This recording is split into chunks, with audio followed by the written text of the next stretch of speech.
Welcome to the beach house, darling. Do you think they recognize us? Well, I've done so many Commander Kellie movies that the young and hip crowd know me as a star. Yes.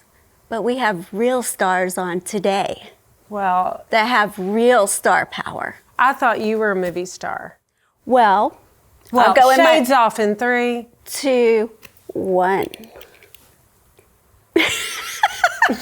Okay. Okay, I lived in LA like 20-ish years ago. And so it's a perfect Southern California day. They're like, I'll fix it. and okay, so it's a perfect Southern California day. I have the convertible top down. I'm jamming to the radio, and I'm on the busiest street in LA. So I'm jamming, and I look over, and this guy's like mimicking everything I'm doing. And then he smiles. And when he smiles, I'm like, oh, it's Denzel Washington. I love you. It was my coolest celebrity sighting moment when I lived there. And your start and finish to your acting That career. was it. That was my acting debut, my little dance for Denzel. We have a fun show for you today. A really great, awesome couple. Yes, they are the real deal, the stars. But the cool thing is they love Jesus. They do. They Yes. don't just go into Hollywood and star power. They have real Jesus power, and the way they have taken him as their Lord and Savior, and then taken him into the world that they live in and work in, and they've even the philanthropic things that they've done and the ways they've reached out to minister to kids in the inner cities. It's wonderful. Well, they live in the industry there in LA, and Derek and Sophia Luke, I mean, his breakout film was Antoine Fisher. I remember my dad loved that role that Derek did. And then 13 Reasons Why. That's the number 2 Binge. most binge show on Netflix. Yeah. Of course, my favorites are Glory Road and Friday Night Lights. Still, Yes. I just love that movie. And Those then movies. Sophia told us she was the first female to do like a boxing movie of a female. Pretty cool. So and she was in the rally too with my dad, and Yeah. my dad was her dad. Very so that cool. really makes us sisters. Yes, so we are honored and thrilled and excited to welcome Derek and Sophia Luke to the show today. So cool.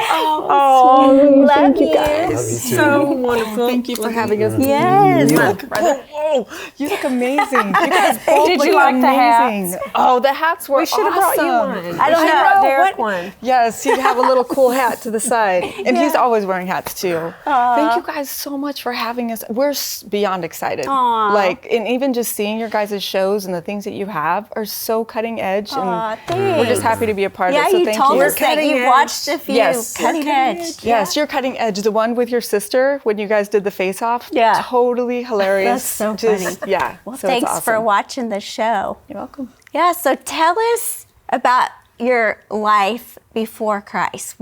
Tell us what you were like and Oh boy. yeah. Oh my gosh. Do you mind if I start? Go ahead, Okay. babe. So everybody, grab your coffee, grab your tea, grab your tissues, grab your notepads. You know, I didn't know anything about like Christ. I had heard about my grandma. She took me to, church, but I really didn't understand. It was kind of more her relationship. But so growing up, we had a really, really, really rough upbringing. We were, raised in a gang-related area. My father was in the gangs. My uncles were in the gangs. Our family was so used to gang life that when us children would ask, well, where's our uncle, where's our aunt, or where's our father, where's our mother, they'd say, oh, they're in college. They would call it college because it was so normal for our life. Is this in California? This was in California. Yeah, I was born in East LA, and I have there's 4 of us, 2 boys, 2 girls, and then my mom and dad. So my mom got pregnant at a very young age. She was, I believe, 14, and she had her first at 15. By the time she was 20, she had 4 children. Wow. So you think about that. Children on the streets, raising children. They were just children raising children. They did the best that they could. So there was some points in life where my dad opted to move us out of California because he was right about to get into some really bad trouble and go to prison. So he was like, I've got to take my kids out of here. If I don't, and I leave them to the streets, we're going to all be dead. Wow. So they moved us to New Mexico with less than $1 in his pocket. And because of where he was at in his life, he couldn't get a job. If he got a job, they would track him through Social Security and then take us away. So that left us to really, like, we lived beyond poverty. So a very tough upbringing. Very tough upbringing. And then we moved up to food stamps, and we started getting government cheese. And I really thank God for that program, because we were like, cheese, yes, like we got cheese and powdered potatoes. And so then parents got a divorce. And it just was really, really ugly upbringing with, just different types of abuse that we went through. I've talked to you about this, and Lindsay, who is just amazing. Your daughter, Lindsay's amazing. And she's just helped me so much with the different levels of abuse that I had gone through. So when the topic that my heart is like really passionate about is a personal relationship with the Lord, like a personal, because it was through that personal relationship when I found Christ, because I was in the streets. We pretty much took care of ourselves. And what about you? What kind of upbringing did you have?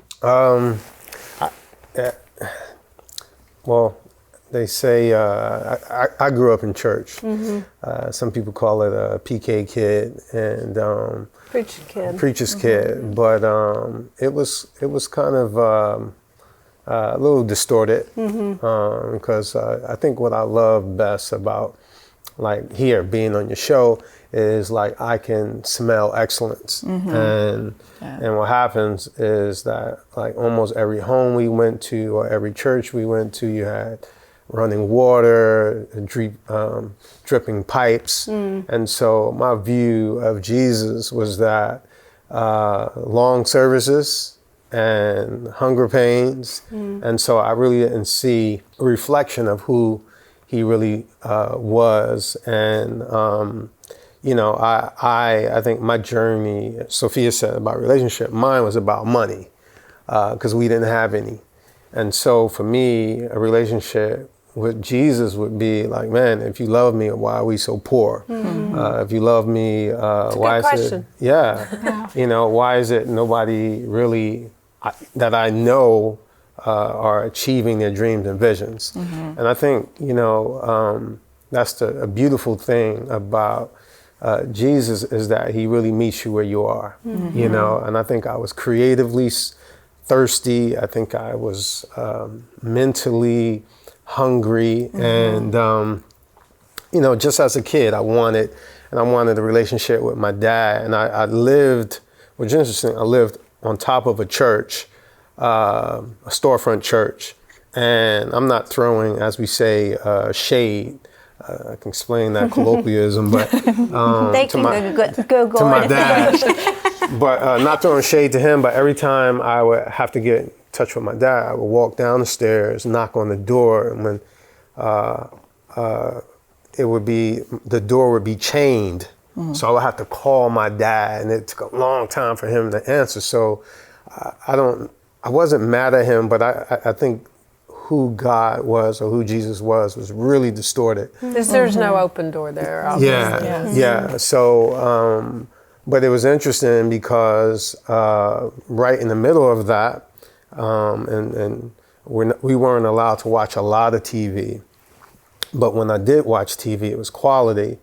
And I would always say to myself, I would imagine myself in a different place, in a different space, and I would watch people in my community walk by, and I would mentally tell their stories, and I would want to tell stories on screen. And so my mom said, I think I was 9 or 10, and I came out of what she calls the front room, which was a do not to go into. Right. And she said, did she have plastic on the yeah, she had. Actually, I don't know if we could afford the plastic. The plastic. Just don't sit on the couch. Yeah, just don't sit on the couch. But she basically said, I came out of the front room, and she said, you said, Derek, you said, Mom, I want to act. And she looked at me and she was just like, what? And she had 3 boys. And she says, look, if you keep that desire when you get out of high school, I support you, but I can't quit work to take you on auditions. And so that's a little bit kind of. So you had that down in you since you were a little boy. Yeah. And I didn't know it. I moved to California when I was 21. And she told me after I moved what happened when I was about 9 or 10. And it was those nuggets that kind of encouraged me to continue. You know? Yeah. So to both of you, or either of you that want to answer, how did you go from not knowing Jesus and not knowing Jesus accurately to really making him the everyday Lord of your life? That's an awesome question. That's with my upbringing, because of the different levels of abuse I'd gone through, there was no portrait of what a healthy relationship looked like. Beatings were normal. Getting drunk, getting high, getting stoned, seeing my family do all of that. It was totally normal. Every weekend there was a fight. Wow. And it was very physical with parties and drinking, and it was with the same family. They'd get into a fight on the weekends and they'd make up during the week and then they'd start again, and it was just this constant cycle of like violence. So that was normal to me, and I thought everybody lives like this. So with that, with the abuse that I had gone through, I was trying to like drink it down, smoke it away, like anything to just stuff all of that down, and which led me into really bad relationships with men growing up in high school. So when in 1996, I gave my life to the Lord. I found God and totally just flipped around. I didn't know that I was getting a new spirit. I had no idea that I'm going to be a new person on the inside and that all of that yucky stuff is going to go away. That I have a new spirit. I didn't realize that I had to transform my mind. But what ended up happening was this really amazing woman, and she taught me about a personal relationship with Christ. And she said, Sophia, the difference, the key to your walk with God is that personal, intimate relationship with him. And I thought, this is just for people who are older and they don't have anything left to do in life. Like, I don't see anything fun about like what you're talking about. And you love him, but I don't love him yet. I don't know him. And if he loved me, then why did this happen when I was growing up? Like, where was he here? You know? And so I had questions. I think a lot of people struggle with that. Yeah. Totally, yes. And so she just said, Sophia, can you do this for me? Can you put all your questions on the shelf? Don't flush them down, because they're still there. But if you just take time to get to know him, and I'll share with you how to do that, then you're going to find out, and he's going to reveal things, and he's going to share it. So what she did, because I was overwhelmed. I was like, this Bible is huge, and what does thou belovedest mean? And hither and hither and there, and I'm like, this is too like smart for me. You know, I cheated in high school, all through high school, like I don't even know how to spell half of these words. But what she did was she said, we're gonna start with just little bites.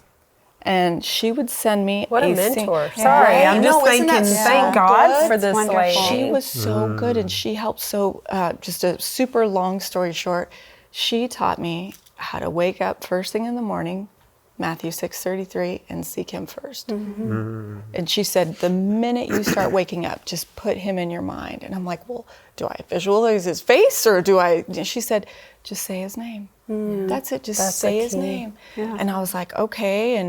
And I was, so I started with that, and then she'd send me, this was when we didn't have like texts and pagers and all of that. Like she would send me in the mail these little single paragraph stories. And she said, just start with that.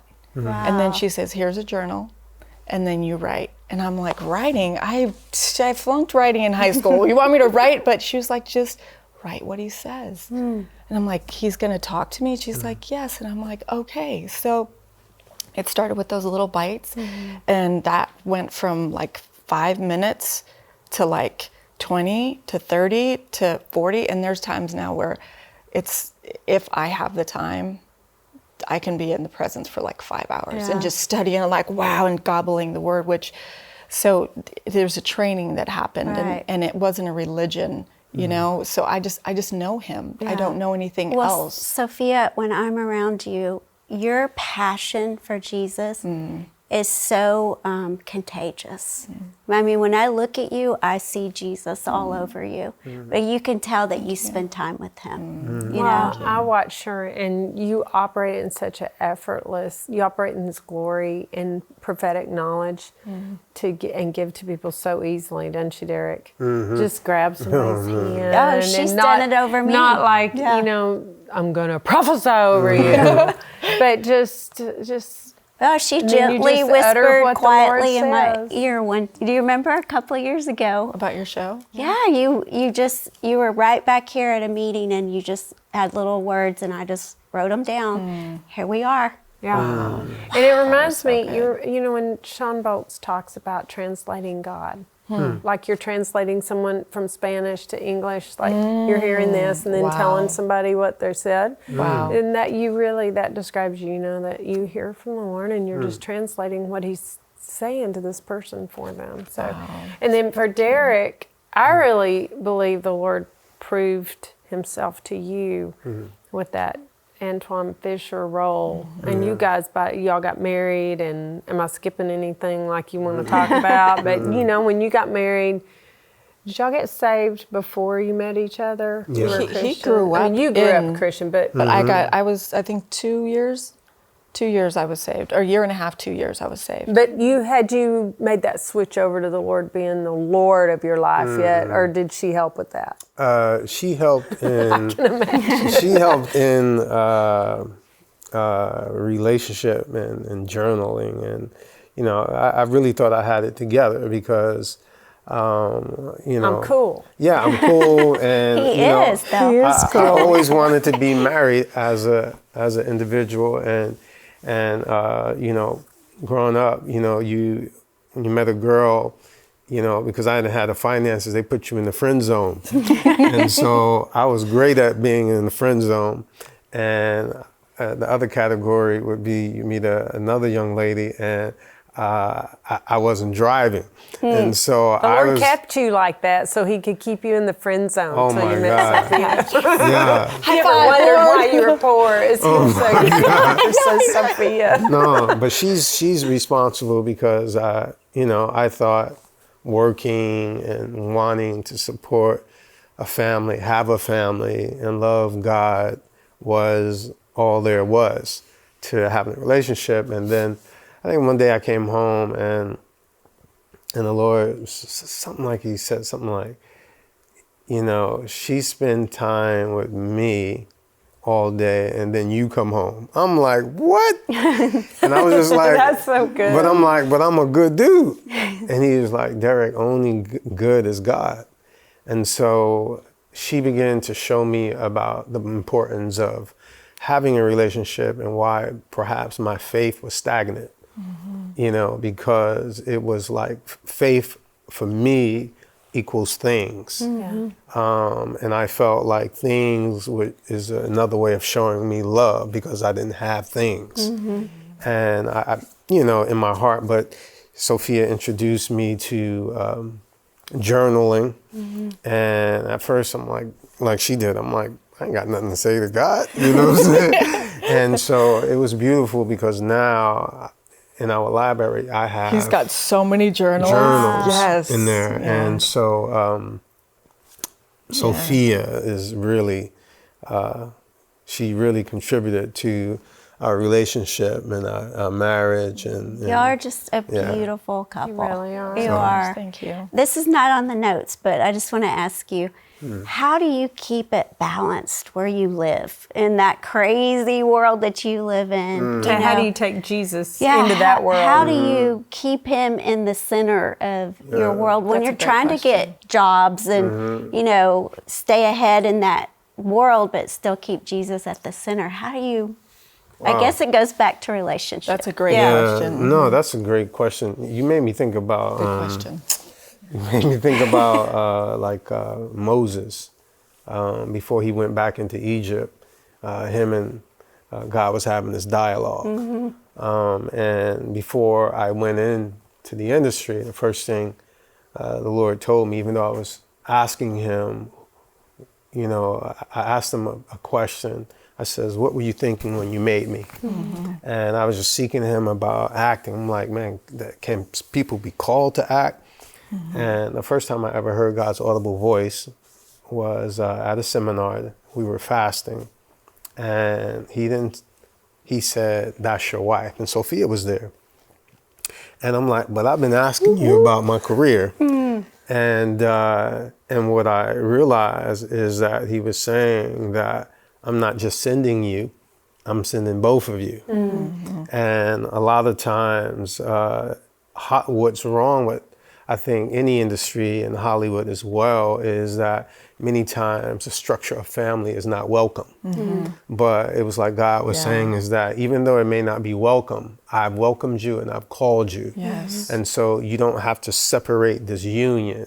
And if anybody tries to separate your union, then I'll stand in front of you. And so our, you know, Hollywood is it feels easy. It does. Because of the relationship with the Lord. I agree. And You're called. Yeah, obviously. we're called. Yeah, and it's interesting because the media has a way of saying what they want to say about what God said, than what God says about that place. And it's just like any other area. Like there's a business world, there's a ministry world, etc.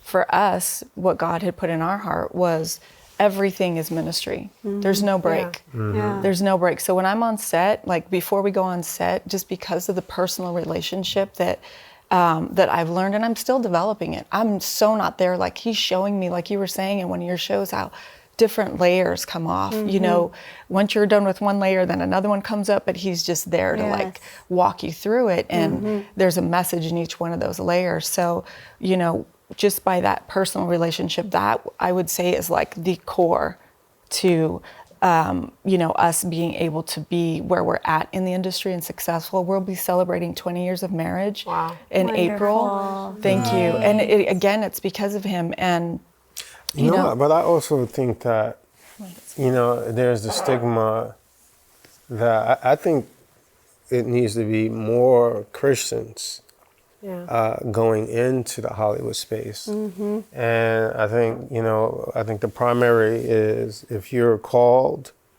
if you're equipped, and then you're sent. And that as Christians, you're not called to pew sit.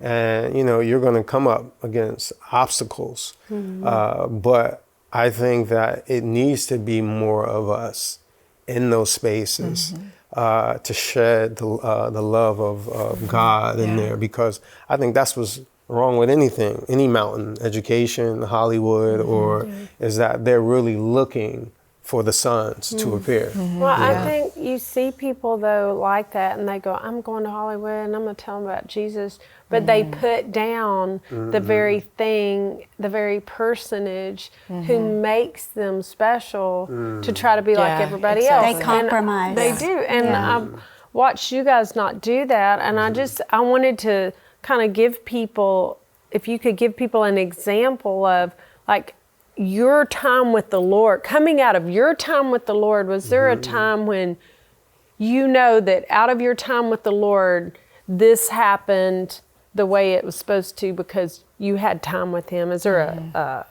acting or a meeting or something, that a business thing that y'all had that was like that? I think about the casting there's director. so many. Is this the one for Catch a Fire? No, I think about the casting director and the role.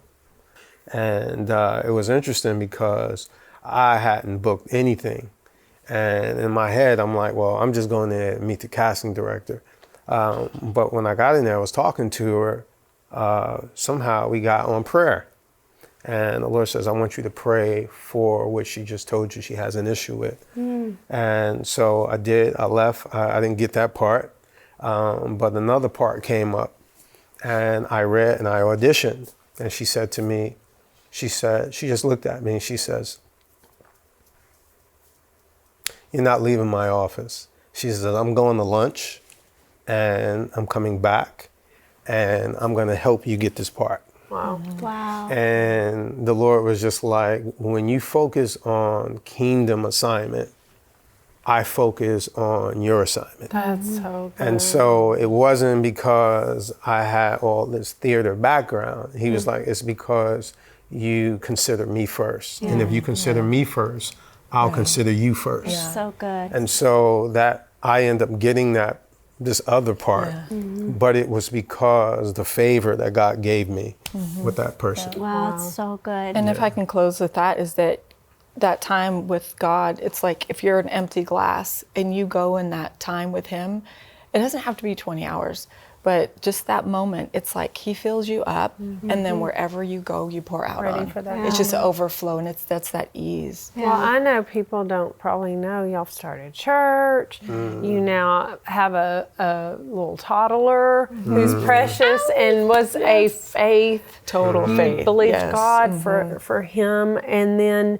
you've, in the programs you've started for inner cities and all that. So out of that place, can you issue people a challenge? I mean, they may say, well, I'm not going to be an actor, but you still have a world to go into. So what? We have 1 minute, by the way. We have 1 minute to do a challenge. Yeah. Okay, are you ready? Okay, get your pens, get your pads, let's go. The challenge is this: your personal relationship with Christ. Let's make it easy, let's make it bite-sized, and this will affect love whatever area you're in. And it'll start to unfold and make clear to you what you don't know, what area you need to be in. So number one, when you wake up in the morning, before you go to bed, put out a pencil, a pad, headphones, and your Bible. And I would say your calendar, ladies.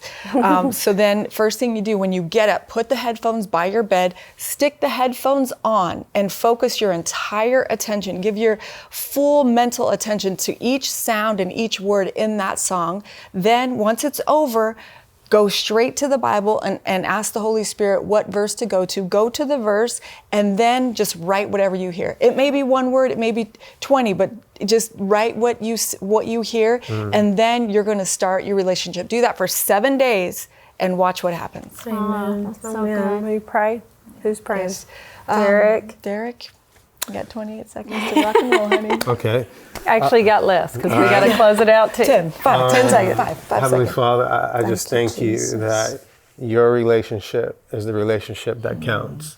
And I thank you that you have removed the obstacles of complications with the relationships and made it easy for the sensitivity of communication. We love you. God bless you.